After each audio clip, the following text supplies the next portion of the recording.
Olá, muito boa noite. Bem-vindos a mais uma edição do Noite Informativa. Suposto sequestro de uma cidadã nacional, ocorrido na manhã de hoje, na cidade da Beira, terminou com a detenção de 3 pessoas. A população, que ficou furiosa, quis linchar os criminosos e destruir as suas residências. O bairro de Maquinino, localizado no centro da cidade da Beira, viveu momentos de pânico na manhã desta segunda-feira, quando cerca das 8h15, uma suposta quadrilha de criminosos, composta por 2 homens e 2 mulheres, aproximaram-se de uma cidadã que acabava de sair de um banco. De acordo com testemunhas, os supostos criminosos tentaram primeiro roubar o dinheiro que a mesma acabava de levantar no banco, mas como ela ofereceu resistência, arrastaram-na até esta residência, que é conhecida como refúgio de malfeitores e de consumidores de drogas. Foi levado uma senhora, tinha pastadeira, e que estava a puxar para levar dinheiro. Aquela senhora estava a negar, lhe puxaram para lá em cima. Isso que eu vi. Aí eles, pegou ele, começaram a correr, entraram ali, como podem ver ali. Quando entraram ali, nós começamos já movimentação, né? Daí chegaram policiais. O que nós queremos é para nós já confirmar perfeitamente, é nós recuperar a pessoa. Por enquanto queremos recuperar a pessoa. Desde manhã nós estamos aqui unidos, estamos a esperar de recuperar essas pessoas. E a polícia só estão a circular aqui à frente, e lá dentro não estão a procurar perfeitamente. A polícia, quando foi alertado pelos populares, de imediato se fez presente neste local, acompanhado pelo Corpo de Salvação Pública, com o intuito de resgatar a suposta sequestrada. Uma operação que culminou com a detenção de 3 pessoas, sendo 2 homens e uma mulher. A população em geral e de forma particular os vendedores informais que operam nesta área e no mercado do Maquinino, que se localiza próximo, estava furioso, pois já foram vítimas de vários assaltos perpetrados pelos frequentadores deste edifício e pretendiam a todo custo fazer justiça pelas próprias mãos, linchando os supostos criminosos e destruir este edifício. Esse prédio, infelizmente, o governo tem que ver qual é a maneira que pode fazer para expulsar as pessoas daí desse prédio, para ser expulsado mesmo, para ver como pode fazer esse prédio mesmo. Estamos cansados aqui. A pessoa não pode entrar aqui com telefone, não pode entrar com dinheiro. Aqui mesmo, qualquer coisa mesmo, você está sendo sequestrado, ou espancado, ou não sei mesmo o que acontece já nesse prédio mesmo. O povo está a sofrer, tem medo de passar daqui. Tem que fazer isso assim, passar do outro lado. Para quê? Quando essa é a estrada. A polícia teve de mobilizar a força canina e foi obrigada a disparar alguns tiros ao ar para dispersar os manifestantes e poder assim sair com os detidos. A situação voltou à normalidade no princípio da tarde de hoje. Entretanto, a polícia na Beira disse que recebeu denúncias anónimas, dando conta de um suposto sequestro no bairro de Maquinino e que se dirigiu imediatamente ao local. A polícia em Sofala diz que não houve nenhum rapto na manhã desta segunda-feira na cidade da Beira.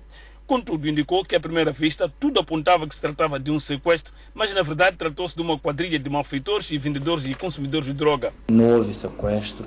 Hoje, no período da manhã, recebemos uma informação através da sala das operações que dava conta que na área de jurisdição da Quinta Esquadra, portanto, concretamente no bairro Maquinino, teria acontecido um caso de rapto. Portanto, prontamente as equipas foram despachadas ao local.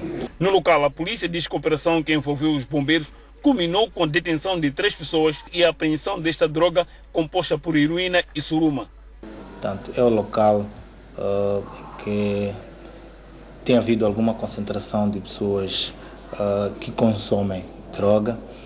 Chegados ao local, portanto, estava lá também a equipa da canina, portanto, como sabem, temos cães que farrejam tanto a droga e o trabalho todo que foi efetuado culminou com a captura dessas 3 pessoas. A polícia acrescentou que a suposta sequestrada afinal fazia parte da quadrilha e houve um desentendimento entre os elementos do grupo que levou a que parte do mesmo arrastasse a senhora em causa até esta residência conhecida como esconderijo de malfeitores. Na senhora idosa que também estava ali no local, portanto, foi possível recuperar 66 panfos de heroína e ainda foi apreendido dinheiro, portanto, valores monetários quantificados em 5.230 meticais. Esse dinheiro que se presume que seja resultado da comercialização, tanto da droga. De salientar que no passado sábado, neste local, a polícia apreendeu uma outra senhora que estava a comercializar heroína. Que é, por coincidência, filha da senhora que ficou detida hoje. Portanto, esta que se encontrava na posse de cerca de 194 panfos, portanto, desta mesma droga que chamamos de heroína. Daniel Macuaco garantiu que já há um trabalho em curso com vista a desmantelar esse esconderijo e a detenção de outros elementos do grupo que têm estado a aterrorizar as pessoas neste local e nos arredores. Notícias de última hora indicam que Messi é melhor jogador do ano 2015. E a polícia afirma que desativou na semana passada 2 perigosas quadrilhas que se dedicavam a assaltos à mão armada na capital do país. Os 3 supostos criminosos baleados mortalmente pela corporação na semana passada eram integrantes de uma das quadrilhas. Trata-se de quadrilhas que se dedicavam a assaltos a residências, estabelecimentos comerciais e roubo de viaturas nos bairros da capital do país. A polícia deteve todos os integrantes de uma das quadrilhas. Noutra, abateu 3 integrantes e 12 encontram-se foragidos. Contudo, a corporação avança que já tem pistas para capturar os supostos criminosos. Destaca-se ainda o desmantelamento de 2 quadrilhas que se dedicavam, portanto, ao cometimento de vários atos criminais aqui na cidade de Maputo, com recurso a armas de fogo. Portanto, uma das quadrilhas, infelizmente, portanto, 3 dos seus componentes acabaram perdendo a vida numa troca de tiros com a polícia. E os outros 4 indivíduos componentes da outra quadrilha encontram-se sob custódia policial na primeira e segunda esquadras da PRM. Neste momento continuam ao monte, portanto, ainda não foram localizados e a polícia continua a trabalhar, portanto, no sentido de localizar o paradeiro deles e, quiçá, serem detidos também para serem responsabilizados, portanto, por esses atos criminais que já vinham, portanto, protagonizando em vários pontos daqui da cidade de Maputo. A informação importante que a polícia tem, portanto, está-se a trabalhar para se localizar o paradeiro dos mesmos. Sobre os acidentes de viação, a polícia afirma que não registrou nenhum caso de óbito, mas alerta para a necessidade de prudência por parte dos automobilistas. Neste período foram registrados 10 acidentes de viação, contra igual número de igual período do ano passado, sendo, portanto, 4 atropelamentos, 4 do tipo colisão entre carros e 2 do tipo despiste e capotamento. Portanto, neste período, felizmente, não houve registro de nenhum óbito vítima de acidente de viação. Portanto, contra 2 do igual período do ano passado, houve registro igualmente de 5 pessoas que ficaram ligeiramente feridas, portanto, vítimas também desses acidentes, além de 4 danos materiais avultados e capotamento. Durante a semana passada, na cidade de Maputo, foram fiscalizadas cerca de 3.000 viaturas, tendo sido multados cerca de 900 condutores por diversas infrações.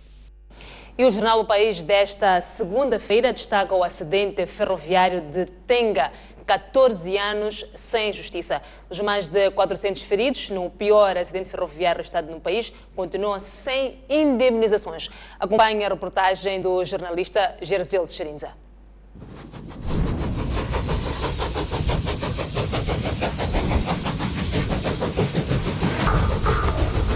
Ele estava com a felicidade que mais que avião quando sai do aeroporto.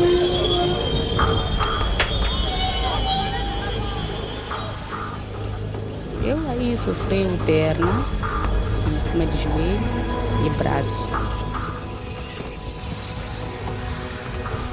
Joshua Wamba perdeu a esposa e uma filha no acidente e contraiu ferimentos graves. Como é que seria a sua filha hoje? Estava bem na escola, estava a caminhar bem. O que é que os CFM dizem? Eu não sei nada disso aí, porque eles nunca falaram nada. Porque se falava alguma coisa, eu não ia chorar, dizer que não tem nada, eu estou só a sofrer. Não, mas assim, eles não falam nada. Mais de 2 centenas de pessoas morreram. Cerca de 400 ficaram gravemente feridas e outras ainda dadas como desaparecidas. Todo tipo de ferido estava lá. A partir de fraturas, outros graves, outros já estavam na fase terminal. Fraturas muito sérias e graves, não é como pode imaginar. Traziam lesões também de outra índole, mas de facto, dizer que a maior parte de facto, dos feridos traziam lesões do foro ortopédico e traumatológico. Não é? Dias depois do acidente, foi criada uma comissão de inquérito para aferir as verdadeiras causas do acidente. O relatório concluiu ter havido negligência por parte dos Caminhos de Ferro de Moçambique ao usar meios precários para manuseamento de carruagens, como o caso de paus, estacas e pedras, para além de todo um sistema obsoleto. O Tribunal Provincial de Maputo acusou os CFM de negligência e responsabilizou a empresa a indemnizar tanto os feridos como os familiares das vítimas perecidas. O Grande Plano soube que a indemnização estava avaliada em pouco mais de 3 milhões de dólares, cerca de 135 milhões de meticais, de acordo com o câmbio atual. Entretanto, sentindo-se injustiçada com a decisão do Tribunal Provincial, a empresa CFM decidiu avançar com recurso junto ao Tribunal Supremo.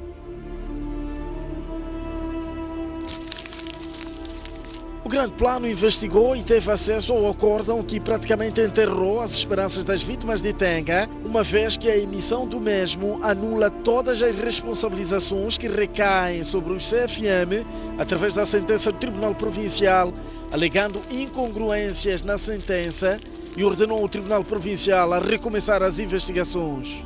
O Grande Plano soube de uma fonte judicial que acompanhou o caso que a decisão da emissão do acórdão, que contestava a responsabilização aos Caminhos de Ferro de Moçambique, não reuniu consenso entre os membros da equipa de juízes que esteve em frente do caso por se tratar de vidas humanas. Há coisas que eu não concordo, mas neste caso muita coisa esteve em jogo. Soubemos que o processo desapareceu. O episódio deu-se durante as obras de reabilitação do Tribunal Provincial, localizado na Matola. O caso ficou mal parado. A ter responsabilidade seria uma responsabilidade. O advogado José Caldeira é jurista há mais de 30 anos. Para responder ao facto de o processo ter desaparecido, Caldeira diz que há procedimentos que ajudam a resgatar o dossiê. O juiz, o procurador têm a obrigação de requerer junto às instituições públicas, no sentido de qualquer documento que possa aparecer, podem recorrer a testemunhas, haverá pessoas que ainda estão vivas, que conhecem, podem recorrer a todos os meios de prova para reconstituir o processo. O não acatamento das ordens do Tribunal Supremo emanadas no acórdão pressupõe violação da Lei 24/2007 de 20 de agosto, a chamada Lei da Organização Judiciária, e já avança no seu artigo 50, linha C, com o princípio da obrigatoriedade de acatamento das decisões dos tribunais superiores pelos tribunais inferiores, e passamos a citar.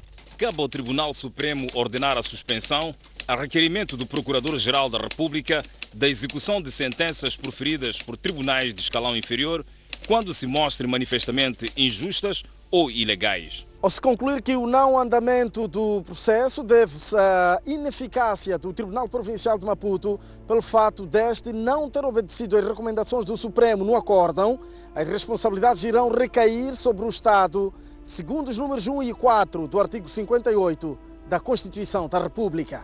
A todos é reconhecido o direito de exigir, nos termos da lei, indemnização pelos prejuízos que forem causados pela violação dos seus direitos fundamentais.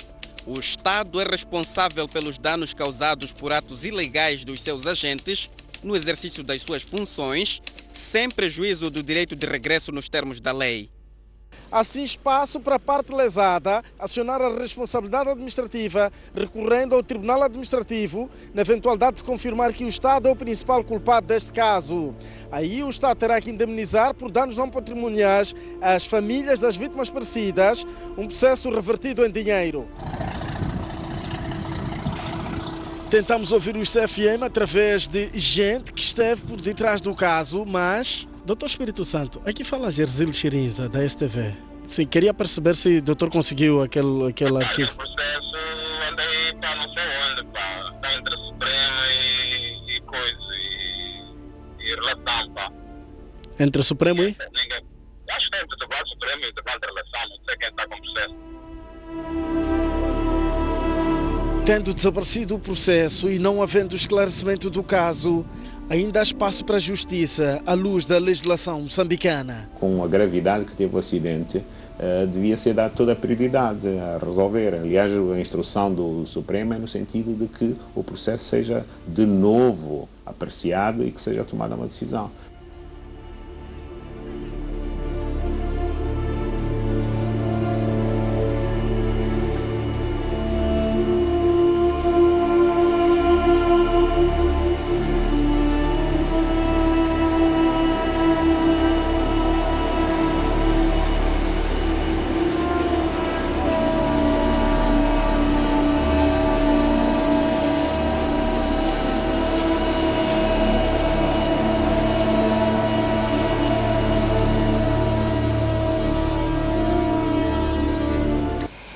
Acompanhe esta reportagem na íntegra logo após a noite informativa no programa Grande Plano. Mas a noite não poderia deixar de analisar este tema. Recebemos em estúdio a doutora Georgina Fuel, que é advogada, e também o doutor Ângelo Cutumula. Os dois, boa noite, bem-vindos à noite informativa. Boa noite. No dia 25 de maio, o acidente ferroviário de Tenga vai completar 14 anos. A STV teve acesso ao acórdão e é nesta perspectiva que pretendemos analisar este tema. Doutora Georgina, 14 anos depois, as vítimas não foram indemnizadas, são 14 anos de muita luta, as imagens mostram aquilo que são as dificuldades das vítimas.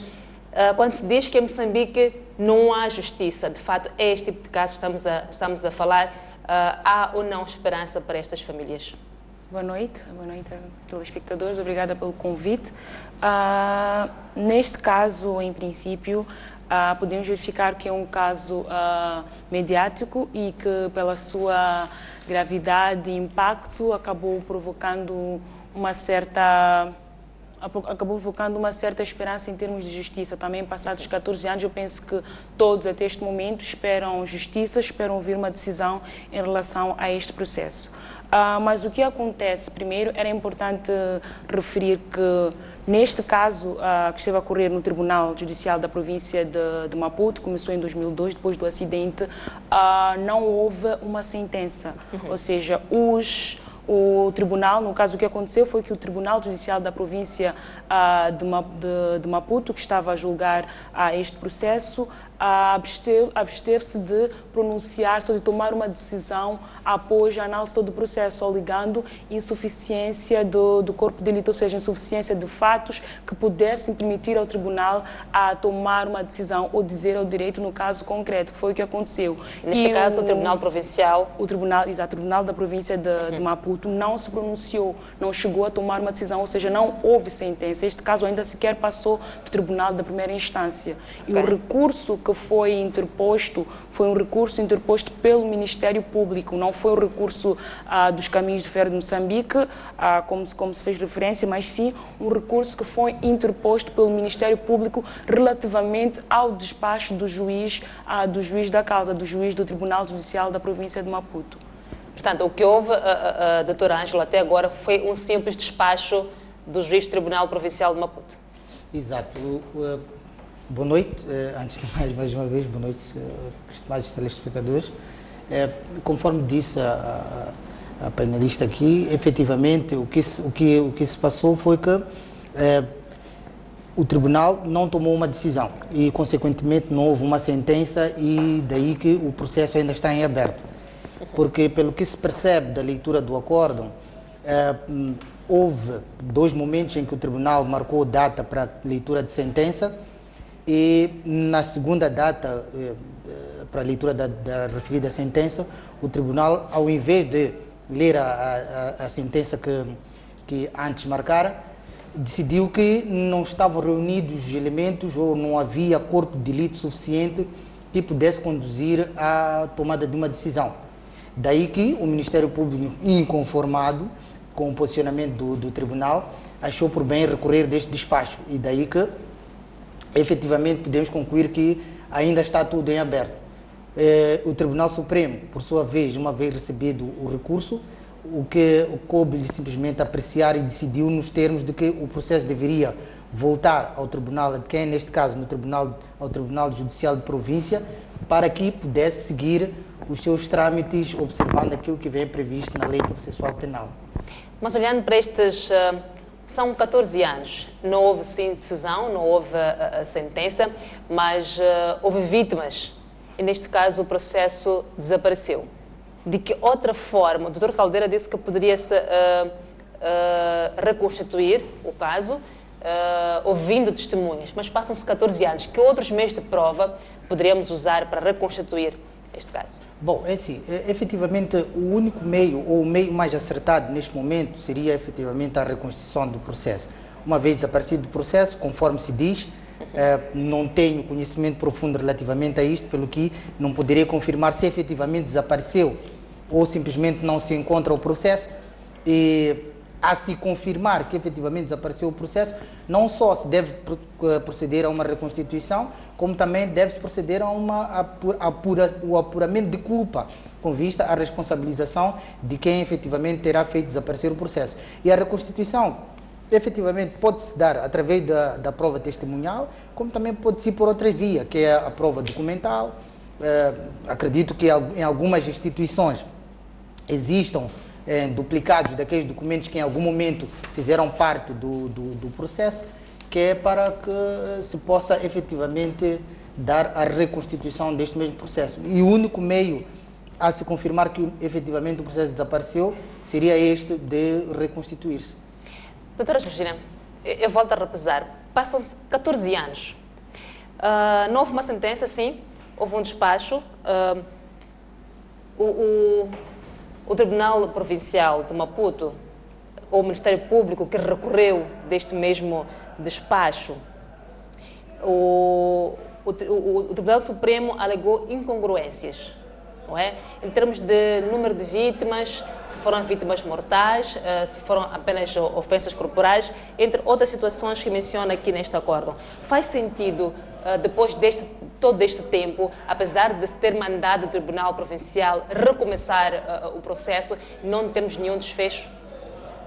Na minha opinião, isso é algo que claramente não faz qualquer sentido. Estamos a falar de um acidente que ocorreu em 2002, de um processo que começou em 2002 e que, devido à sua gravidade, ao número de mortes, bem como o número de feridos e, consequentemente, o número de famílias que foram atingidas, ao que sofreram as consequências deste acidente, tanto quanto as pessoas que perderam os seus entes queridos, as pessoas que tinham pessoas de quem dependiam e que, resultado deste acidente, perderam praticamente tudo.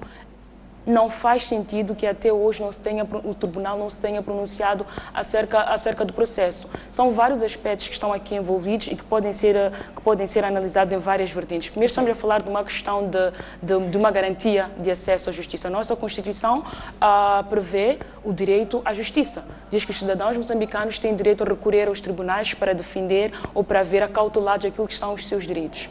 Só que este acesso à justiça não deve ser entendido apenas no sentido de que os cidadãos têm a possibilidade de recorrer a um tribunal para ver acautelado um direito seu. Os cidadãos não só têm direito de recorrer à justiça, recorrer ao tribunal, como também têm o direito de ver efetivamente um tribunal dizer o direito em relação ao seu caso. Eles têm o direito de ouvir ou de ter o seu direito efetivamente reposto. Então estaríamos aqui numa situação em que o tribunal está claramente a negar o direito a estes cidadãos. Estamos numa situação em que não só acaba também num entrave, acaba sendo um entrave ao acesso à justiça em si, como não só em relação às pessoas que foram atingidas pelo acidente, como também até em relação aos próprios acusados, porque estamos aqui em relação a esses 3 aos 4 arguidos, estão numa situação em que até a data, desde 2002, não sabem se são ou não condenados e nem são absolvidos. Não foram condenados e não foram absolvidos. Então, estamos numa situação de uma justiça, primeiro, em relação aos que foram atingidos pelas consequências deste acidente, mas também uma injustiça em relação aos próprios arguidos, aos réus neste processo, que até hoje não sabem se serão condenados ou se serão absolvidos. Então, esta é claramente uma situação de sonegação da justiça em que o Tribunal moçambicano está a recusar-se a dizer ao direito a um caso em concreto. Doutor Ângelo, de quem é a responsabilidade de repor a justiça, neste caso em particular? Bom, a responsabilidade para repor a justiça compete aos órgãos ou às entidades que efetivamente no final do dia devem dizer o direito. E neste caso em concreto temos o Tribunal, que é quem diz o direito no final, e temos o Ministério Público, que tem como finalidade de garantir a legalidade. E estas são as duas entidades que no final do dia fazem parte desta grande máquina que é a justiça, e caberá a estas, com certeza, repô-la, né? No nosso entender. É comum termos um despacho que depois o Ministério Público recorre do mesmo despacho e a situação esteja numa situação destas, como passar todos esses anos? Bom, assim, eu acredito que, embora se passe já o tempo que passou, é preciso, antes de mais, perceber o que é que está por detrás ou o que é que leva aqui, durante período todo a decisão ainda não tenha sido proferida. Mas não deixa de ser de todo, um tanto quanto curioso, o porquê que até a presente data ainda não tenha sido proferida a sentença. Pelo que se percebe, todas as fases processuais já haviam sido observadas, faltando simplesmente a tomada de decisão. E quando o recurso chegou ao Tribunal Supremo, simplesmente foi dada a decisão do Tribunal Supremo, foi a de que deviam seguir-se os autos observando a lei processual penal. E o ato que deveria ser praticado a seguir seria simplesmente a tomada de decisão. Então, caberá a estas duas entidades, concretamente ao Tribunal, que é quem tem um processo e é a quem foram entregues os fatos, caberá mesmo a este mesmo Tribunal, em última instância, decidir, porque já apreciou a matéria. Nessas fases de que menciona, há ou não prazos estabelecidos? Há prazos, mas só que, pronto, muitas das vezes os prazos não são observados, porque tem que se ter em conta a demanda processual. Muitas das vezes a não observância dos prazos pode ter como resultado a demanda processual, que não permite que os juízes, em tempo útil, tomem a decisão relativamente a um processo. Mas não deixa de ser de todo exagerado. 14 anos se passaram desde o fatídico acidente, isto é, 2002, desculpe, e até a presente data simplesmente ainda não se tomou uma decisão, porque pelo que eu percebi da leitura do acórdão já não havia muita coisa a fazer, simplesmente era apreciar a matéria, ou seja, a matéria já tinha sido apreciada, o que faltava simplesmente era a tomada de decisão. E fazer algumas pressões àquilo que foi, aconteceu na instrução preparatória. Doutora Georgina, vamos ler um pouco para aquilo que é o acórdão em termos de processos de indemnização ou não. Em que situações é que uma instituição deve ser responsabilizada em caso de acidentes? Neste caso, primeiro, em termos gerais, numa situação que se enquadraria esta situação do caso do acidente do comboio dos CFM, estaremos numa situação que, no âmbito do direito civil, estaremos a falar de responsabilidade civil objetiva, ou seja, seria uma responsabilidade pelo risco. Quer dizer que esta responsabilidade civil é simplesmente uma situação em que há a obrigação de ressarcir um terceiro, de ressarcir outro em virtude de danos que foram causados na sua esfera jurídica. No caso em concreto, a CFM, falaríamos aqui de uma situação de responsabilidade civil pelo risco, na medida em que a própria atividade que é levada a cabo por esta instituição implica determinados riscos que, quando ocorra uma situação de dano a terceiro, haverá necessidade de responsabilizar esta entidade sem depender se de existência ou não de culpa. Ou seja, presume-se, em concreto, que esta entidade ou que esta pessoa é responsável pelos danos que foram causados na esfera jurídica de terceiros, que no caso seriam as vítimas, tanto as mortais em relação às suas famílias, bem como aos sobreviventes, que eles próprios seriam quem teria direito de exigir uma determinada indemnização à CFM.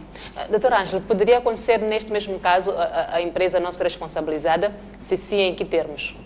Bom, analisando assim em termos gerais, eu não vejo uma situação em que a empresa não deve ser responsabilizada, porque não se trata de uma responsabilização, não se trata de uma responsabilidade subjetiva.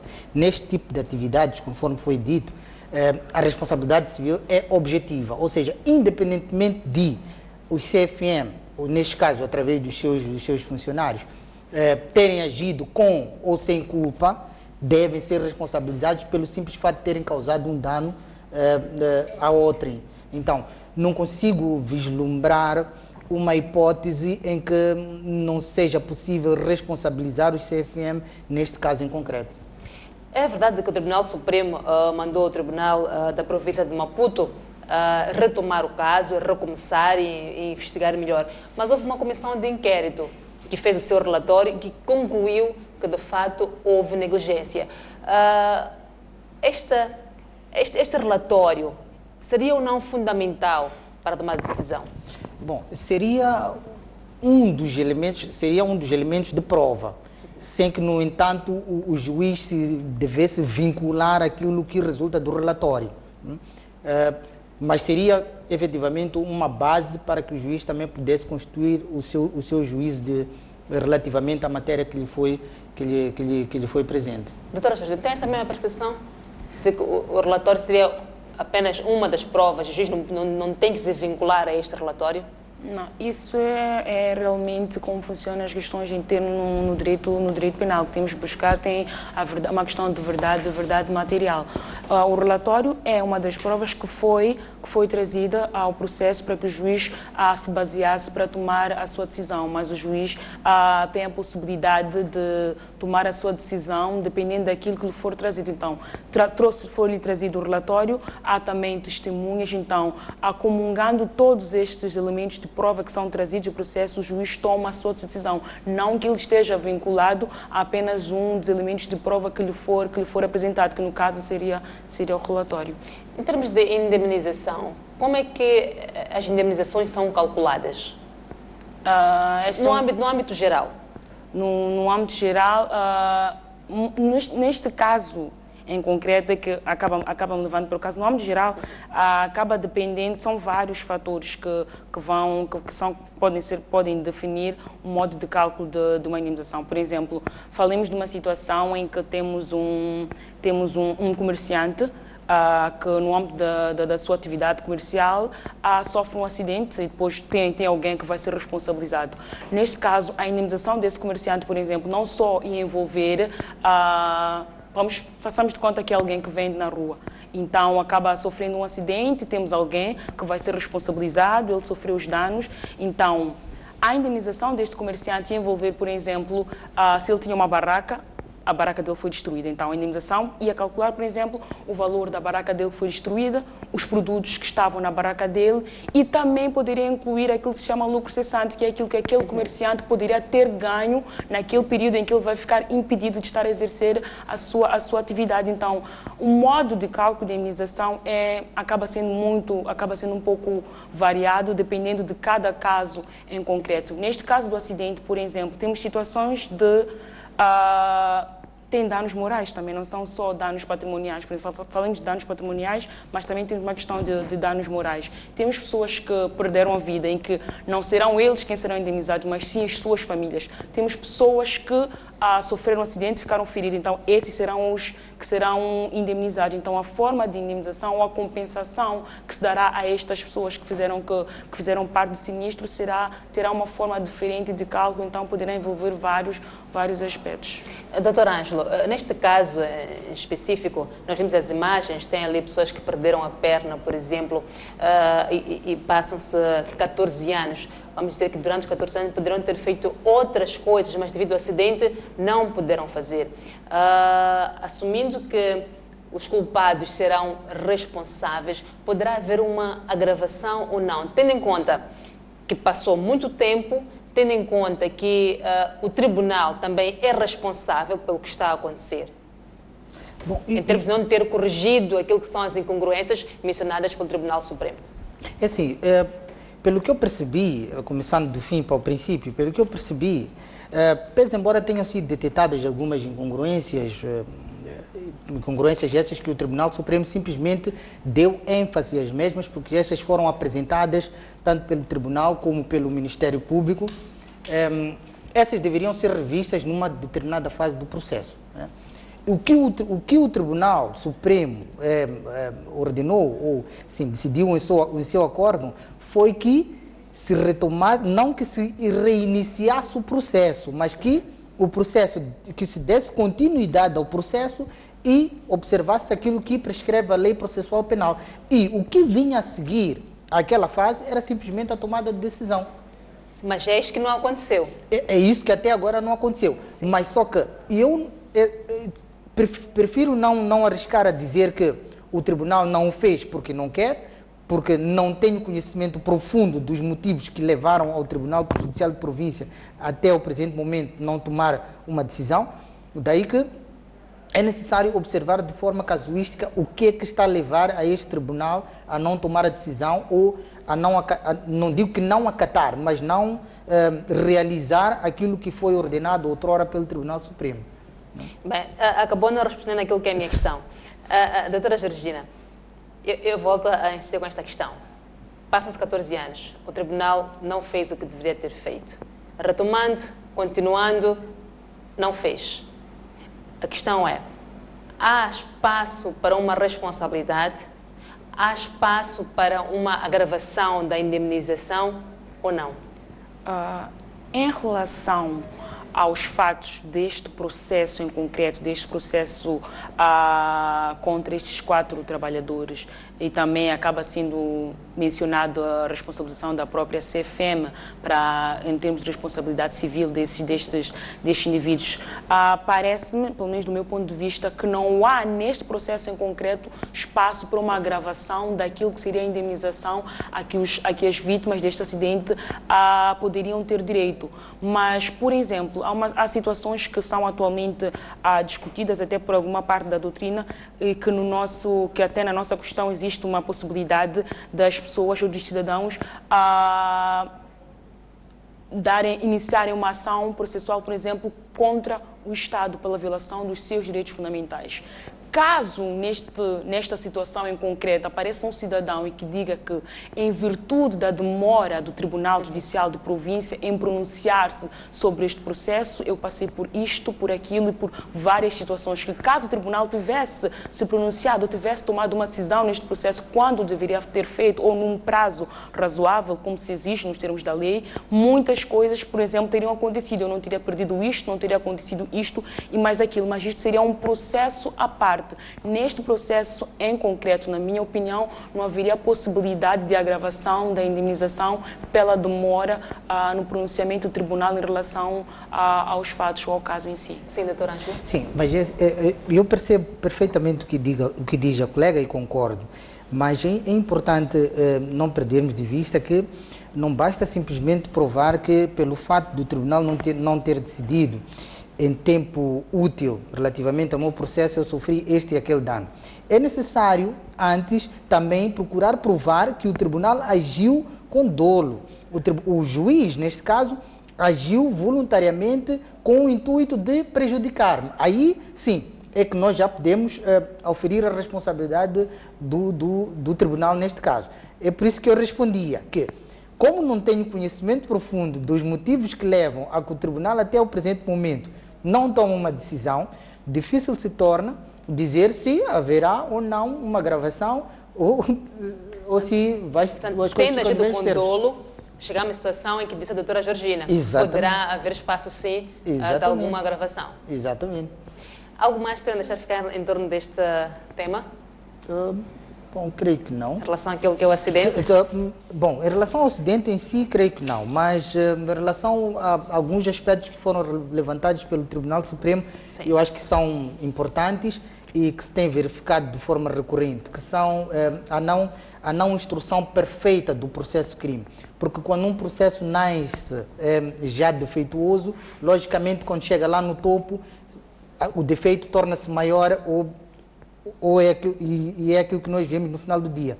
Mas que esta decisão do juiz de não ter tomado uma decisão pelo simples fato do corpo de delito se encontrar defeituoso, de certa forma, ou de todo não procede, porque ele teve tempo suficiente, desde o momento em que recebeu a acusação, para poder, se achasse pertinente, abrir a instrução contraditória, presidi-la e mandar efetuar determinadas diligências. E daí decidir se pronuncia ou não. Mas pelo que eu percebi, o juiz recebeu o processo e simplesmente pronunciou, nos mesmos termos que o Ministério Público, e depois, na hora de decidir, diz que não há matéria suficiente.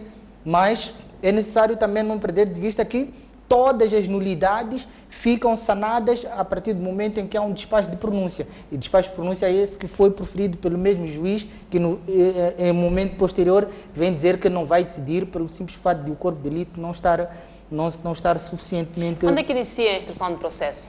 A instrução... comete-se os erros ou os defeitos de que falou? Bom, a fase que determina um bom processo é a fase de instrução. A fase de instrução está dividida em duas fases. Lá dentro nós encontramos a instrução preparatória, que é obrigatória, E temos a instrução contraditória, que é naquelas situações em que ainda existem algumas zonas de penumbra e tanto o Ministério Público, os advogados como o Tribunal podem requerer a abertura da mesma para poder se efetuar determinadas diligências com vista a sanar essas zonas de penumbra.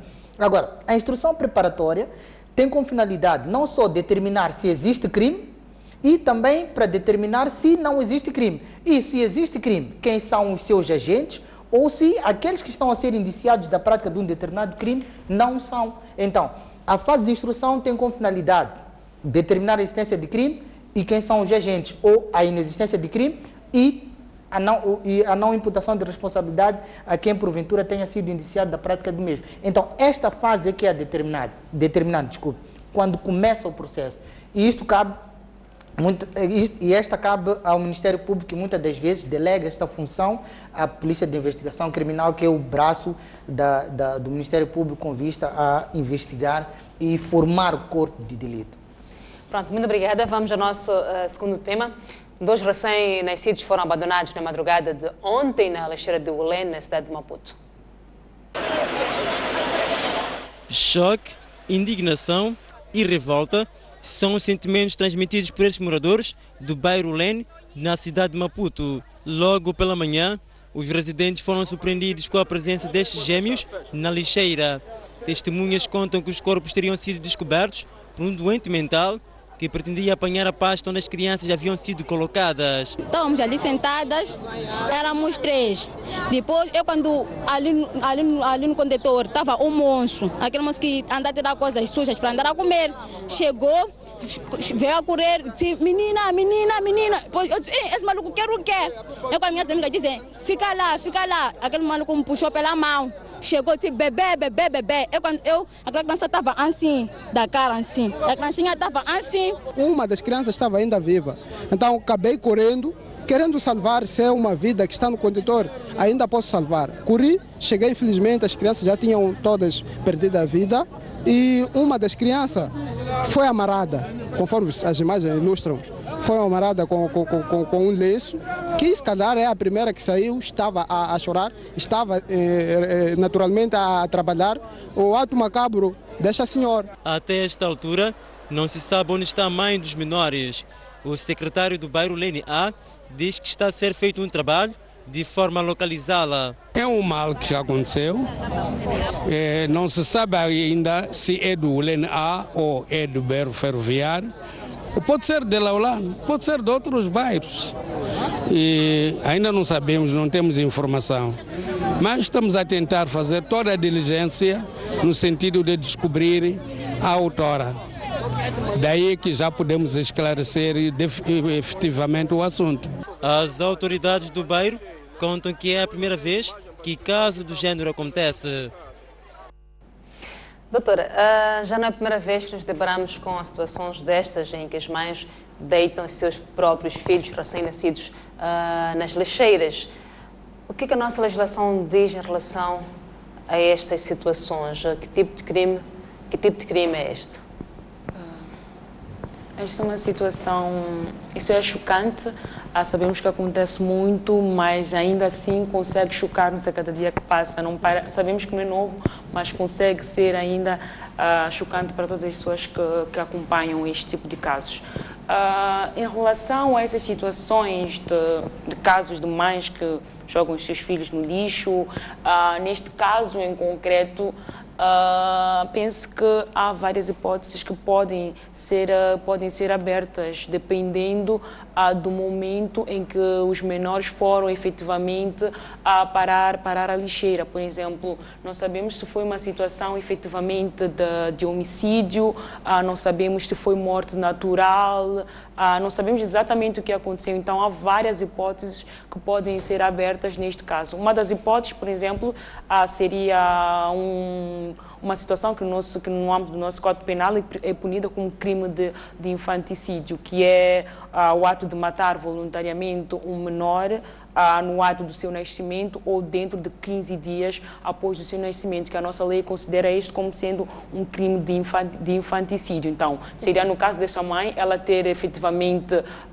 voluntariamente morto os seus filhos e depois, posteriormente, ter colocado as crianças na lixeira. Outra situação, por exemplo, talvez as crianças podem ter nascido já sem vida, mortas, e ela simplesmente não, mas ela foi deixar as crianças na lixeira. E outra situação seria as crianças terem nascido com vida e a mãe ter posteriormente levado as crianças com vida e deixado-as na lixeira. Aí, por exemplo, seríamos uma situação de disposição ou abandono de infante que tenha resultado na morte deste mesmo menor. Então, em termos de criminalização ou de responsabilidade criminal, há várias hipóteses que podem ser abertas dependendo efetivamente dos fatos que se encontram por detrás da morte destas crianças. Doutor Ângelo, pouco se fala de trauma pós-parto, mas pode-se aplicar nestes casos? Bom, mais uma vez, não tenho conhecimento profundo relativamente a esta matéria, mas eu acredito que em algum momento também pode-se falar sobre o trauma pós-parto. De certa forma afeta a parte psicológica da mãe neste caso. Não sabemos quais foram as razões que estão por detrás ou que levaram a mesma a praticar este tipo de ato. Independentemente disto, estou em crer que nada justifica o ato por ela praticado, que culminou efetivamente com a retirada de vida dos dois bebés que passaram aqui as imagens. Nestes casos, é difícil ou não descobrir as autoras dos crimes? Bom, eu acredito que com um trabalho muito profundo ou com um trabalho muito apurado para se descobrir quem efetivamente foi a autora destes crimes, creio que é possível encontrá-la, porque é só uma questão de, por exemplo, procurar saber ali nas imediações. Pese embora muitas das vezes o que acontece é que a pessoa que pratica o ato não é daquela zona, procura uma zona distante da sua e joga nesta mesma zona as crianças. Mas pode-se dar ao caso de ser alguém dali das redondezas, né? É simplesmente verificar quem é que esteve grávida naquele momento, naquele período, e se já não está mais grávida, onde é que se encontram os bebés. Doutora, que é possível. No caso de trauma pós-parto, as mães não são responsabilizadas. Gostava de saber qual é o período em que as mulheres estão psicologicamente afetadas. Esta é uma questão muito interessante, por acaso eu tinha sido abordada, eu lembro, foi num caso de uma mãe que tinha sufocado o seu filho porque disse que estava a chorar muito, então foi uma possibilidade que também foi analisada, porque para além daquilo que se chama próprio trauma ou depressão pós-parto, existe uma situação ainda muito pior e que não é muito analisada, principalmente cá em Moçambique, que é uma situação de psicose pós-parto, que é muito pior do que uma simples depressão pós-parto. Uma situação de psicose pós-parto, de acordo com os médicos e psicólogos, a mulher chega numa situação em que não só pensa em suicídio, também pensa até em magoar, fazer alguma coisa com a criança. E muitas mulheres que foram diagnosticadas com psicose pós-parto, muitas delas foram diagnosticadas depois de situações em que elas chegaram a fazer mal aos seus filhos. Algumas mesmo chegaram a matar os seus filhos. O que acontece em relação a essas situações que vão acontecendo com algumas mulheres depois do parto? É que quando não diagnosticado ou quando não tratadas, situações de psicose, de depressão pós-parto podem prolongar-se por muito tempo, tanto que tem mulheres que podem ficar 5 anos ou mais numa situação de depressão pós-parto, simplesmente porque não foram tratadas. E quando não são tratadas, a situação chega a evoluir e a atingir níveis muito piores, tornando uma situação de psicose. Então, só com o acompanhamento de um profissional ou de um especialista na matéria que se pode dizer se aquela mulher efetivamente se encontrava numa situação em que não tinha o necessário discernimento, não conseguia distinguir o bem do mal, aquilo que realmente estava a fazer. E em termos de responsabilidade ou de responsabilização no âmbito da nossa legislação penal, caso seja uma situação em que efetivamente seja provado que esta mãe, que esta mulher estava numa situação de depressão pós-parto ou de psicose pós-parto, poderá a mesma cair talvez numa situação de inimputabilidade relativa, se considerar que quando cometeu o ato criminoso não tinha o necessário discernimento, não estava no seu juízo perfeito, ou não sabia exatamente o que estava a fazer. E aí a nossa lei penal trata de forma diferente uma pessoa que se encontra nesta situação do que outra pessoa ou um agente de crime que se encontrasse numa situação de juízo perfeitamente normal e que ainda assim cometeu um crime. Já volto assim, doutora. Sim, doutora Ângela. É o seguinte, concordo perfeitamente com o que diz a painelista aqui, mas é necessário atender aos seguintes aspectos. Para que haja responsabilidade criminal é necessário que se verifiquem dois elementos, né? É necessário que haja, ou seja, é necessário que, neste caso em concreto, que haja dolo. E o dolo traduz-se em duas vertentes, que é o conhecimento e a vontade. É necessário que ela tenha conhecimento daquilo que está a fazer e é necessário que ela saiba e tenha vontade, de fazer aquilo que está a fazer. E neste caso seria o seguinte: a mãe matasse, sabendo que está a matar e querendo matar. Mas poderia matar sem saber que está a matar e que está a fazer mal? Bom, é aquela situação em que já dizia aqui que pode-se dar ao caso de a mãe não se encontrar no juízo perfeito, né? Okay. Porque há algum fator externo, alheio à vontade da mesma, que faz com que ela haja daquele momento, daquela forma, que em condições normais não reagiria. Mas também, mesmo nestas situações, é necessário olhar de forma casuística, porque todas as causas de exclusão, de culpa ou de ilicitude dos atos praticados pelos agentes criminais estão expressamente previstos na lei. Então, é necessário verificar se esta situação em concreto, de alguma forma, exclui a responsabilidade, quer por inexistência de culpa ou quer por inexistência de ilicitude num ato praticado pelo agente, neste caso. Doutor, acabei não compreendendo a diferença entre a depressão pós-parto e a psicose. Acabei não percebendo a diferença entre uma e outra. Falou disse que a psicose, a mãe, ela mesma pode suicidar-se ou pode fazer mal ao filho. Na verdade, são termos um pouco mais específicos. Penso que os médicos devem percebê-lo melhores que advogados e juristas. Mas o que acontece é que eu acabei fazendo um estudo, por causa do outro processo da mãe que sufocou o filho, é que chamam de depressão pós-parto, que é aquela situação em que a mulher encontra-se num estado mental alterado, não no seu estado normal, em virtude do parto. Isso pode-se verificar tanto durante a gravidez, bem como após o nascimento da criança. Só que o que acontece é que essa situação de trauma ou de depressão, a depressão pós-parto seria uma situação, digamos, num nível menor de gravidade. Então, com o tempo, se não for diagnosticado e devidamente tratado, pode evoluir, chegando a níveis mesmo de psicose, em que a pessoa pode cometer atos que sequer tem consciência de estar a fazê-lo. E em relação ao que dizia o Dr.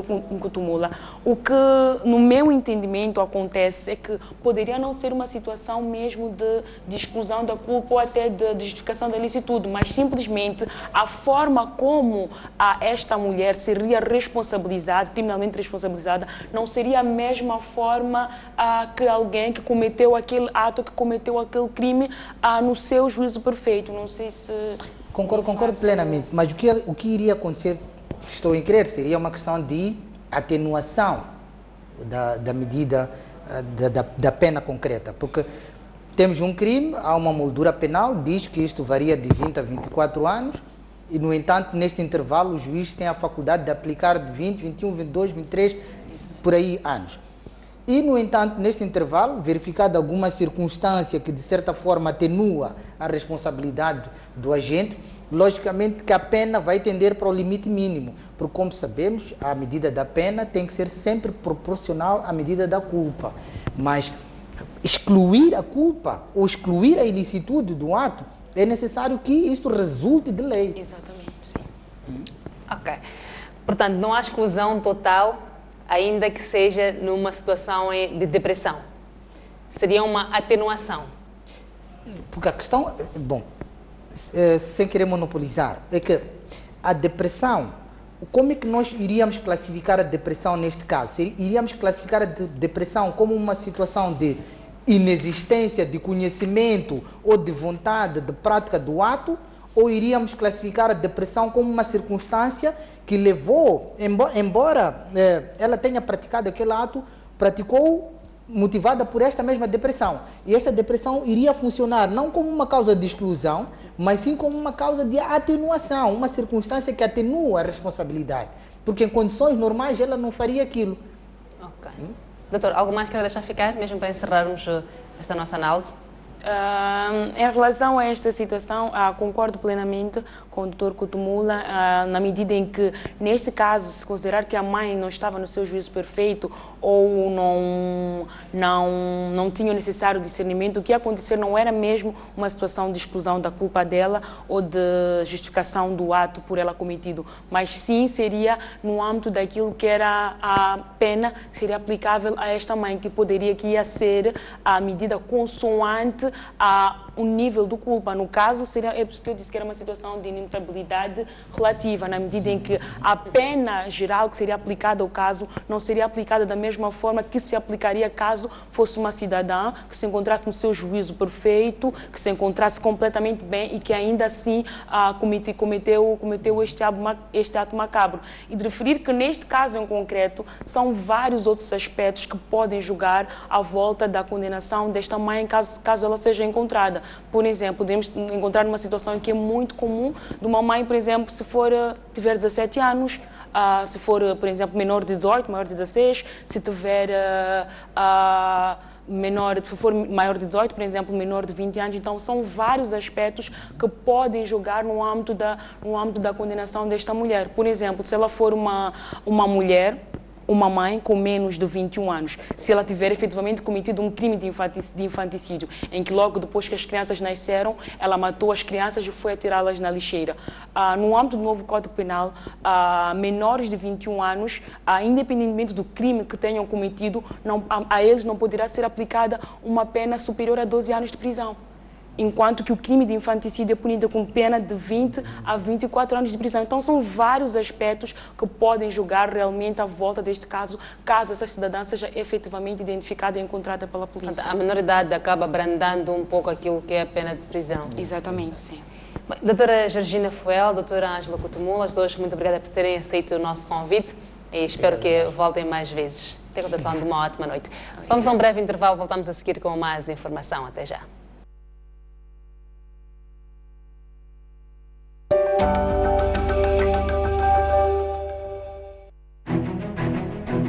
Mais um baú. Recordações, momentos épicos, momentos marcantes, grandes vitórias, campeões. Como é que o futebol começou na sua vida e o que é que foi o futebol? Eram todas equipas bem estruturadas com um futebol de se tirar o chapéu. A gente jogava aqui na Baixa, saía da Baixa. Era obrigado a fazer o jogo dos Palaninhos. Antigos jogadores, paraquedistas, árbitros, pugilistas, médicos. O primeiro envolvimento direto foi como médico da seleção que foi aos Jogos Olímpicos, Moscovo, 1950. Hoje já temos a capacidade de fazer diagnósticos e cirurgias artroscópicas. O paraquedismo começa quando eu via militares da Força Aérea saltar. A dobragem de paraquedas é uma coisa fundamental. Uma campeã nasce ou faz-se? Um talento tem que nascer, mas também não basta só nascer, tem que se fazer para ser campeão.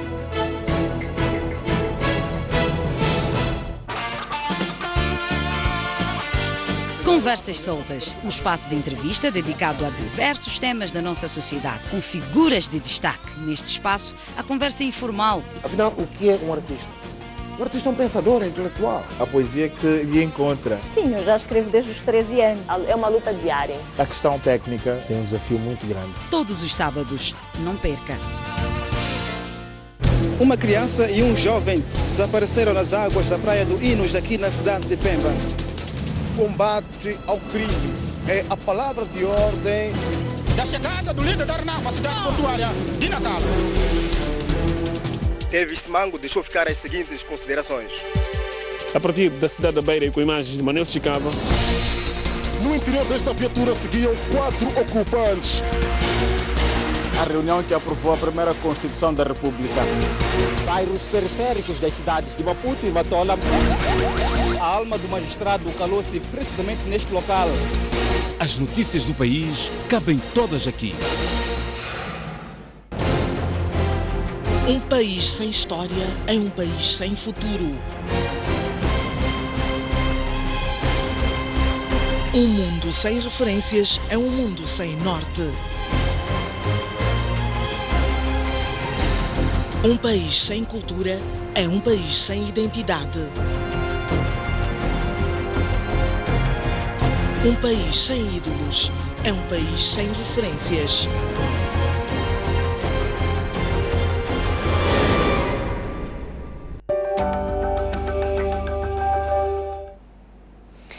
O presidente da Renamo, Afonso Dhlakama, garantiu hoje na cidade de Beira que a Igreja Católica já mostrou a sua prontidão em mediar a tensão política no país e que sabe que o presidente da África do Sul, Jacob Zuma, está disposto a ajudar o país a sair da situação política que se encontra.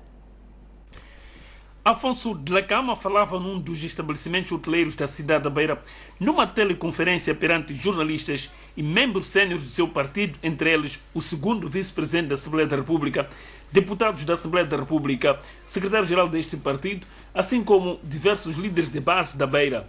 A Igreja Católica já manifestou a prontidão.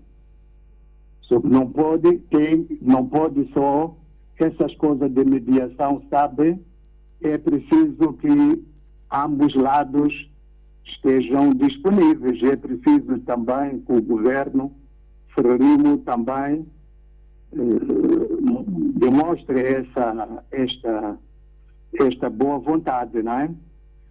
E também tenho indicações que o presidente Zuma está disposto a ajudar os irmãos moçambicanos. O presidente de Renamo reiterou que ele e o seu partido, independentemente dos acertos que forem encontrados entre o governo, a Renamo, a Igreja Católica e o presidente sul-africano, para a mediação da crise política no país, a partir de março, irá governar nas províncias onde ganhou. Março já chegou. O Jacob Zuma não é para dar, não é para resolver tudo. É para ajudar, para estar no meio entre a Renamo e a Frelimo, para que haja de facto soluções entre a Frelimo e a Renamo, porque qualquer instabilidade em Moçambique pode afetar a África do Sul. Afonso Dhlakama voltou a reiterar que a governação nas províncias onde ganhou não será com recurso a armas de fogo. Um ataque militar não é anunciado ao inimigo. Estamos a anunciar a governação pacífica. É só chegar em Marinha, de dia, dizer ao administrador de Marinha: olha, já não é administrador. Quem está te substituir neste momento é esta senhora Teresa. Antes de falar aos jornalistas, Dhlakama esteve a falar também por via telefónica durante mais de 1 hora aos seus membros, onde lhes garantiu que ainda está em Gorongosa e bem de saúde. Mais de 120 mil pessoas estão em risco de insegurança alimentar devido à seca na província de Maputo. O setor da agricultura reuniu-se hoje para avaliar a situação e anunciou que mais de 200 cabeças de gado morreram nos últimos meses em toda a província. Nesta sala estão técnicos da Direção Provincial de Agricultura e diretores de atividades econômicas dos 7 distritos da província de Maputo. O objetivo é avaliar o ponto de situação da seca e definir os caminhos para mitigar os efeitos da escassez da chuva na província. Os números globais indicam que cerca de 27 mil famílias, o correspondente a 120 mil pessoas, estão em risco de insegurança alimentar. Além disso, mais de 200 cabeças de gado bovino morreram nos últimos meses nos distritos de Moamba, Magudi e Namahancha. De facto, não estamos bem. Temos cerca de 27 mil famílias que estão afetadas com esta situação, que já recorrem à alternativa de sobrevivência, estão com uma segurança alimentar moderada, que na eventualidade de essa situação ocorrer, vamos ter situações muito graves. Temos mais de 200 cabeças que morreram, mas como é uma situação ainda contínua, ainda nova, situação de chuvas, e estamos com receio de perder muito mais. Enquanto não chove, o setor está a apostar na criação de currais comunitários. A médio prazo, a solução será a reabilitação e construção de infraestruturas de captação de água para irrigação e abeberamento do gado. Temos que definitivamente ter o nosso potencial que ainda está relativamente adormecido. Temos estado a fazer reabilitação de regadios, mas não na velocidade desejada. Com este cenário de seca, temos que criar intervenções mais sustentáveis, em que possamos, próximo ano, na eventualidade disto voltar a acontecer, estarmos preparados para isso. Porque temos, por exemplo, em Moamba, 3 regadios, estão a funcionar cada um a 30% a 40%, mas se estivessem a 100% não teríamos problema de hortícolas, por exemplo, no Zimpeto ou aqui na província. Temos com mais de 1000 hectares. Temos aqui em Boane outros regadios, como Massaca, Manhane, que são regadios que trabalharem na totalidade também seria a mesma situação análoga. A implementação destas soluções depende ainda da alocação do orçamento para o setor. A insegurança alimentar afeta os distritos de Magude, Moamba, Manhissa, Maracuene, Namacha e Matutuini. As autoridades da educação decidiram estender o prazo de matrículas da primeira, sexta, oitava e 11ª classes até 15 de janeiro para atingir as metas previstas para o ano letivo 2016. O Ministério da Educação e Desenvolvimento Humano advoga 2 razões para estender o prazo das matrículas no país. A primeira é que ainda não se atingiu a meta para os novos ingressos. Inicialmente a meta era de matricular para a primeira classe 1.370.120 alunos, pouco mais de 3.200 alunos a mais em relação a 2015. O Ministério da Educação e Desenvolvimento Humano constata que a taxa de execução de matrículas até o dia 30 de dezembro foi de cerca de 70%, em relação às metas que haviam sido estabelecidas inicialmente. Portanto, matricularam-se cerca de 940.000 alunos daquele universo esperado. A segunda razão é que tinha que se dar mais tempo aos alunos que efetuaram os exames da segunda época, cujos resultados só foram divulgados na segunda quinzena de dezembro último. Conjugado ao fato dos resultados dos exames da segunda época em muitas escolas pelo país inteiro foram publicados na segunda quinzena de dezembro de 2015, então este efeito conjugado, o Ministério de Educação e Desenvolvimento Humano irá estender o prazo de matrículas por mais uma semana para todas as classes com matrículas, repito, ou seja, até ao dia 15 de janeiro, a altura em que se espera atingir pouco mais de 95% da execução de matrículas. Para cumprir as metas para este ano, o Ministério da Educação espera contratar mais 9.000 professores e distribuir mais de 14 milhões de livros gratuitos em todo o país. Neste momento, a distribuição do livro escolar já atingiu praticamente todos os distritos e há um nível de distribuição que já supera os 81%. Esperamos que, com tranquilidade, até ao final do prazo, portanto 5 de fevereiro, possamos atingir todos os distritos. Destes, quase que 5,6 milhões de livros, quase que um terço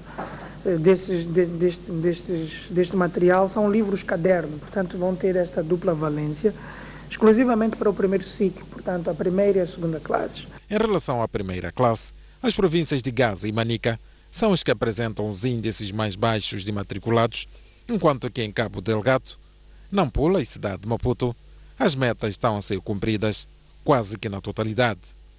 A abertura solene do ano letivo está prevista para o dia 5 de fevereiro, sendo que as aulas para todas as classes iniciam oficialmente no dia 8 do mesmo mês.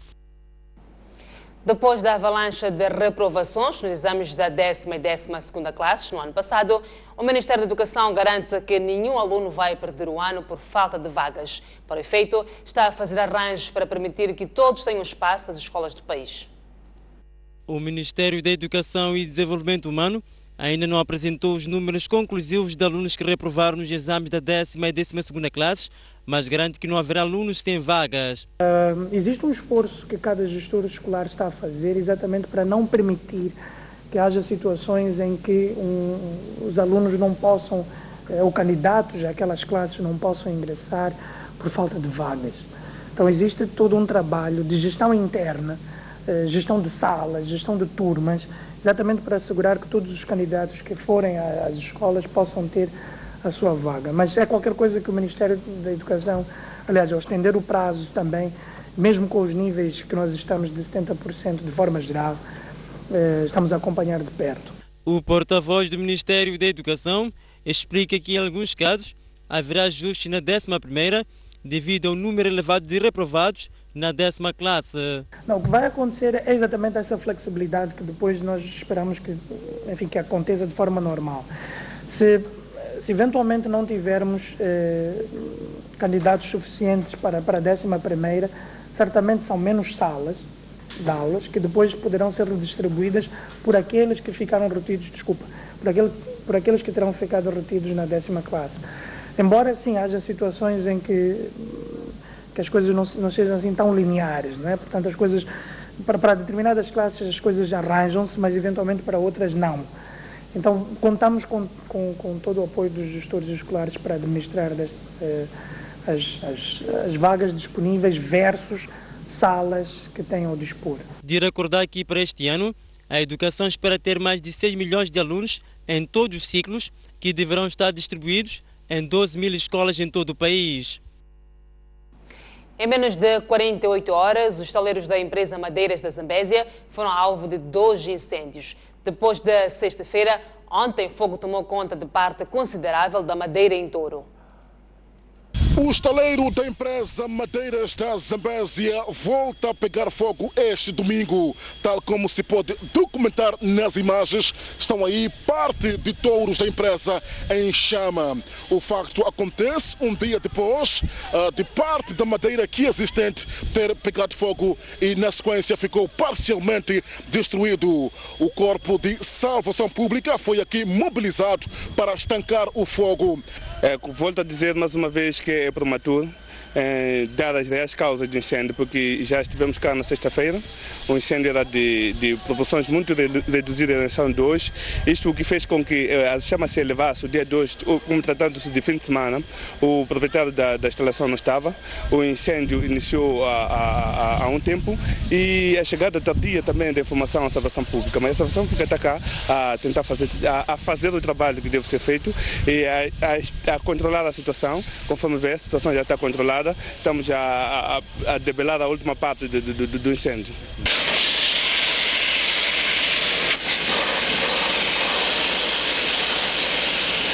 Embora não se conheçam as causas que terão originado uma vez mais este incêndio, até por volta das 17h50, a equipa dos bombeiros faziam de tudo para estancar este incêndio, tal como se pode ver, portanto, nas imagens. Foi aqui mobilizado a equipa de bombeiros da empresa Coronel de Moçambique, que se juntou à equipa de bombeiros, portanto, públicos. São Paulo, Jorge Marcos, STV, Climane. O mau atendimento nas instituições públicas e a falta de transparência na adjudicação de empreitadas são alguns dos males que minam o ambiente de negócios em Inhambane e que o Conselho Empresarial local diz querer ver resolvidos. O governo e o setor privado assinaram um memorando de entendimento em que são abordados os principais aspectos que minam o ambiente de negócios em Inhambane e que ambas as partes comprometem-se a resolver. Segundo Amado Osman, do Conselho Empresarial de Inhambane, o mau atendimento nas instituições do Estado, a corrupção e a falta de transparência são dos pontos que mais minam o ambiente de negócios na terra da boa gente. A questão da adjudicação de obras públicas, este é um problema que tem estado a preocupar bastante os agentes econômicos ligados a este setor. Primeiro porque não há muita transparência nesta adjudicação de obras. Segundo, são as tais imposições que muitas das vezes estão obrigados a sofrer, que são das comissões em que os agentes econômicos devem observar, e que nós achamos que isto não é legal. O secretário permanente provincial de Inhambane, Fernando Campin, reconhece os problemas apresentados pelo setor privado, mas desafia o mesmo a melhorar a qualidade das obras executadas pelos empreiteiros. Nós queremos assumir também a todas as preocupações que foram aqui levantadas. São preocupações que nós consideramos pertinentes, legítimas, e que na nossa atuação levaremos todas em conta. Portanto, a responsabilidade é mais uma vez nossa. Os empreiteiros locais acham que não têm oportunidade. E eu penso que precisam também de estar preparados para ganharem as obras. E não se pode adjudicar por se tratar de um empreiteiro local. Penso que há regras, o concurso é lançado e esse concurso tem regras. Refira-se que no memorando de entendimento constam mais de 20 preocupações apresentadas pelo setor privado ao governo, mas que de 2012, à altura em que iniciou o diálogo público-privado a esta parte, grande parte das questões ainda não foram ultrapassadas. A unidade comunal Marianguabi, no bairro de Namutequileu, em Nampula, está dividida há 10 anos por uma enorme cratera provocada por uma erosão progressiva que ameaça engolir as casas próximas àquele local. A situação se arrasta há sensivelmente 10 anos, interrompendo a passagem de viaturas para os dois sentidos na unidade comunal Marianguabi, bairro de Namutequileu, na cidade de Nampula. De acordo com os responsáveis, as esperanças de ver o problema resolvido perdem-se a cada dia que passa. Para além de tornar distantes as suas residências, esta enorme cratera, provocada por uma progressiva erosão que ameaça engolir as casas construídas nas imediações, faz com que a vida dos residentes fique ainda mais complicada. Escrevíamos para o Conselho Municipal, depois não estava a responder nada. Continua aqui a entrar ao primeiro-ministro, não houve acesso. Escrevemos quando vetaram ali na linha férrea, eles não nos deram nada. Que já lá vai a partir de 10 anos quase aproximadamente. E fizemos várias tentações. Passaram por aqui muitas personalidades, nunca sempre houve situações. Estamos a inscrever para o governo do distrito para ver se pode nos ajudar, porque não só vai servir para a questão da economia no nosso coisa, mas para o trânsito das nossas crianças. Neste lado está a escola secundária, EPC de Motomote, do outro lado de Nampago. Isso já interrompeu tudo, aquilo que são negócios, aquilo que é escola, aquilo que é travessia de bens e transporte. Nós tivemos linhas alternativas, que era saltar a linha férrea, mas já se fez um muro de vedação e rede. E fez uma ponta aérea, mas é uma distância muito maior, quase de 1000 metros. E temos crianças que estudam praticamente aqui na EPC de Motomote. E temos uma escola secundária também de outra margem. Significa que nós estamos cortados, tanto para a cidade, tanto para o outro lado. Os nossos entrevistados referem que o perigo se mostra cada vez iminente. Estamos a pedir a quem de direito para poder nos considerar uma ponte, porque é muito importante. Estamos numa zona em que tem duas escolas maiores, temos uma OPC lá para o sul e temos uma lá para o norte. E os nossos filhos não conseguem atravessar. Conforme puderam ver o Coval, é um Coval muito grande, onde que o tempo de chuva não é possível transitar. A preocupação é de fazermos, ajudar nós por causa de pontes. Nossos filhos, quando chove, não vão no mercado e não têm mais saídas. A unidade comunal Marianguabi conta com cerca de 7.000 habitantes, divididos em 6 quarteirões. A província de Nampula superou o ano passado a meta marcada para a criação de postos de emprego. Previa-se que a província atendesse 34 mil pessoas, mas o número de beneficiários de emprego subiu para cerca de 38 mil, representando um crescimento de mais de 100%. 38 mil pessoas beneficiaram de emprego o ano passado, na província de Nampula, representando um crescimento na ordem de 103,7% em relação ao Plano Econômico Social da Direção Provincial do Trabalho, Emprego e Segurança Social, que previa a criação de 34 mil postos. No período de análise, tivemos 38,91 pessoas que beneficiaram de emprego, para um cumprimento na ordem de 103,7% em relação ao PES. E também a referir que, em relação à formação profissional, durante o período abrangimos um total de 26.707 cidadãos em diversas especialidades fornecidas pelo Instituto Nacional de Emprego e Formação Profissional e outros centros, digamos, privados ao nível da província. Domingos Sambo, diretor provincial do Trabalho, Emprego e Segurança Social, que forneceu os dados, indicou que durante 2015 foram tramitados 2.721 processos de contratação de mão de obra estrangeira, na sua maioria relativos a cidadãos de nacionalidades indiana, portuguesa, chinesa, nigeriana e brasileira. De mão de obra estrangeira.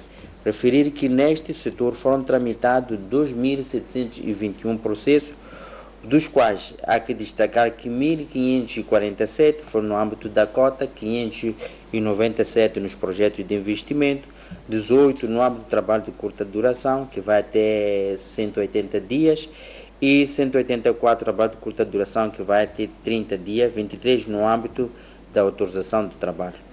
E ainda neste âmbito registramos 274 rescisões de contrato de trabalho e 78 transferências. Para o presente ano, Domingos Sambo disse serem enormes as expectativas, onde se projeta oferecer 36 mil postos de emprego nos diversos setores, incentivando-se as iniciativas geradoras de emprego e autoemprego. O setor da saúde na Zambésia recebeu kits de medicamentos diversos para 241 unidades sanitárias espalhadas um pouco por toda a província. Na verdade, o setor prepara-se para fazer face à procura de fármacos durante o período chuvoso nas zonas de difícil acesso. Ao todo, são 2.700 kits de fármacos que o setor da saúde acaba de receber ao nível da Zambésia e que vai seguir a respectiva distribuição em todas as unidades sanitárias espalhadas um pouco pela província. Na essência, são os medicamentos essenciais. Os medicamentos são classificados em medicamentos essenciais, medicamentos não essenciais e vitais. Os medicamentos essenciais, eles servem para responder àquilo que são, portanto, as principais doenças dentro daquilo que é o perfil epidemiológico da nossa província. Estamos a falar, por exemplo, da situação relacionada com malária, as doenças diarreicas e outras doenças que são mais frequentes a nível das comunidades. O processo de distribuição na província da Zambésia tem um período de duração de 13 dias. A partir do momento, portanto, que nós iniciamos a distribuição, fazemos em 4 rotas específicas, contamos com uma frota constituída de 4 viaturas. Os kits de medicamentos visam igualmente responder à procura durante a época chuvosa que se avizinha. Os mesmos contêm antimaláricos, diarreicos, bem como medicamentos para infecções, antirrespiratórios e outros. Estamos no período das chuvas e esta quantidade, portanto, vem por forma a fazermos aquilo que é o pré-posicionamento dos medicamentos nas unidades sanitárias periféricas. Os kits de unidades sanitárias são kits preparados para, portanto, os centros de saúde periféricos da nossa província e eles têm capacidade, cada um, de poder absorver um horizonte de 1000 consultas. Olhando aquilo que aconteceu no ano passado, a ocorrência de chuvas e houve situações relacionadas com algumas unidades sanitárias que ficaram sitiadas. Então interessa-nos a nós ter medicamentos disponíveis ao nível da unidade sanitária. Deste modo, a província da Zambésia tem pela frente 6 meses com estoque garantido de medicamentos para a população. Mais de 900 estudantes universitários, finalistas e recém-graduados vão desenvolver projetos em diversos distritos do país no âmbito do programa Férias Desenvolvendo o Distrito. A iniciativa já vem na sua 11ª edição, mas os organizadores dizem que o acesso ao financiamento continua a ser um desafio. Desde 2006, estudantes finalistas recém-graduados das universidades do país viajam para diversos distritos onde desenvolvem estágios e iniciativas para colocar em prática os conhecimentos adquiridos em benefício das populações. De acordo com o coordenador da Associação dos Estudantes Finalistas Universitários de Moçambique, a iniciativa tem gerado bons resultados, mas o financiamento aos projetos dos estudantes continua a constituir um entrave. Um dos desafios enfrentados no programa Férias Envolvendo o Distrito é o fato de que estes jovens que saem de uma província para outra têm tido iniciativas de negócio viáveis, mas têm tido barreiras para acesso ao financiamento porque os mecanismos de acesso ao Fundo de Desenvolvimento do Distrito e ao Fundo de Apoio a Iniciativas Juvenis, por exemplo, estabelecem que os únicos que podem aceder a estes fundos são as populações que vivem naquele distrito ou naquela província, respectivamente. Em resposta a esta preocupação, o Ministro do Ensino Superior e Técnico Profissional diz que uma das saídas para a solução desta e outras preocupações é a manutenção da paz. Devemos lembrar que, sem a paz e estabilidade política, não atrairemos investimento e não havendo investimento, quer seja nacional ou estrangeiro, não haverá crescimento económico sustentável e, por conseguinte, não haverá desenvolvimento, condição para o aumento de postos de trabalho, da renda familiar, entre outros, ou seja, não haverá prosperidade nem bem-estar no seio das comunidades moçambicanas. Por sua vez, a vice-ministra da Juventude e Desportos convida os jovens a serem criativos de forma a aproveitar as oportunidades que o país oferece. Nossa vida inteira é feita de universidades. Portanto, este processo é interminável.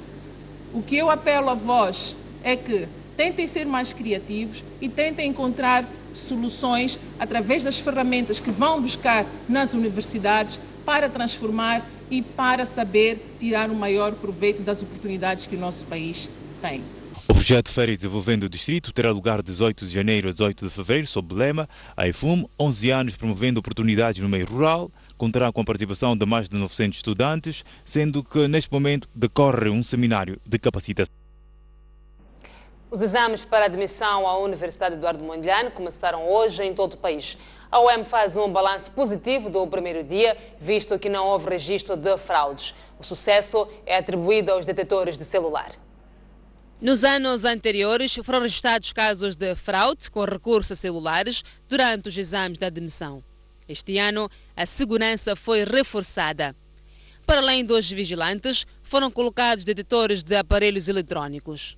De acordo com a maior instituição de ensino superior em Moçambique, a novidade foi bem recebida pelos mais de 21 mil candidatos e contribuiu para que o processo decorresse sem sobressaltos. Não encontramos, pelo menos, nenhum caso em que o candidato se fizesse apresentar do celular, no telefone móvel, contrariamente a algumas situações que tanto de quando em vez surgem, mas com o uso dos detectores não tivemos nenhum caso dos exames que tenhamos tido conhecimento. Então, do modo geral, portanto, como primeiro dia dos exames de admissão, o nosso balanço é positivo. A UEM apela aos estudantes a chegarem pelo menos 30 minutos antes da hora do exame e a consultarem salas com antecedência para evitar transtornos e correrias. Sempre que possível, devem chegar cedo ao local do exame, antes das 7h30 para os exames da manhã e antes das 13h30 para os exames que se realizam no período da tarde. O apelo de consulta de salas com antecedência já está a ser seguido por alguns estudantes que, para ter bons resultados, estão a estudar em grupo e com base nos exames dos anos anteriores. Estive trabalhando num grupo de estudantes, numa instituição de preparação para o exame de admissão e tenho estudado em casa com alguns colegas também. Comprei uma brochura de exames extraordinários antigos, tenho estudado e resolver os exames, né?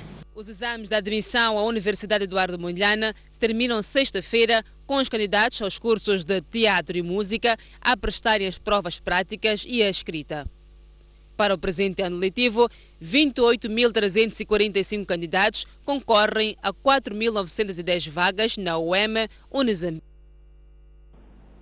Vamos a um breve intervalo, voltamos a seguir com mais informação.